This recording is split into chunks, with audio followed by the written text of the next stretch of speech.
গৃহস্থের রান্নাঘরে আজ পিঠে রান্না হয়েছে। তার ছেলে ডাক দিতেই সে রান্নাঘর খুলে রেখে চলে গেল। গাছ থেকে লক্ষ্য করছিল একটি কাক। তার খুব খিদে পেয়েছে। সে উড়ে গিয়ে রান্নাঘরের দরজায় বসলো। তাকিয়ে দেখলো কেউ আসছে কিনা। তারপর সে থালা থেকে একটা পিঠে নিয়ে ডানা ঝাপটে চলে গেল একটি গাছের মধ্যে।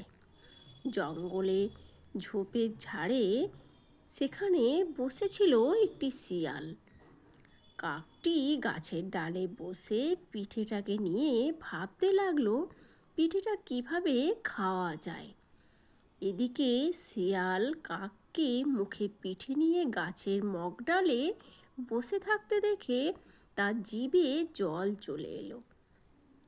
অনেক দিন সে পিঠে খায়নি। কাঁকড়া আর মাছ খেয়ে তার জিভে অরুচি চলে এসেছে। কিন্তু পিঠেটা কাকের ঠোঁট থেকে কিভাবে নেবে ভাবতে ভাবতে সে একটা বুদ্ধি বের করলো।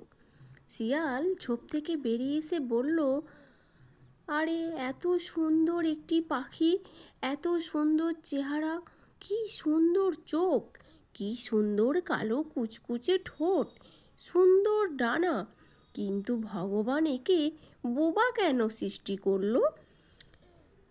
তখন বোকা কাক ভাবলো, এ কি জানে না যে আমি বোবা নই?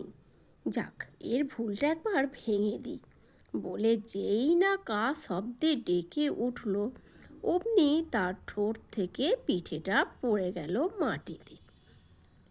পড়বি পর, একদম শিয়ালের মুখের কাছে।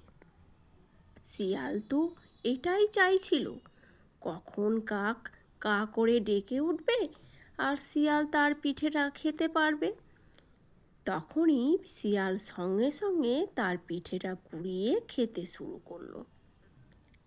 আর এদিকে বোকা কাক কা কা করে ডেকেই চলেছে, মনে মনে শিয়ালকে গাল দিচ্ছে।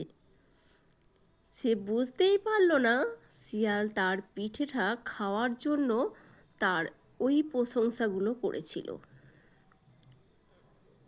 তো বন্ধুরা, আমাদের সমাজে কখনো কখনো আমাদের কোনো কিছু হাতিয়ে নেওয়ার জন্য অনেকেই কিন্তু আছে যারা আমাদের প্রশংসা করে।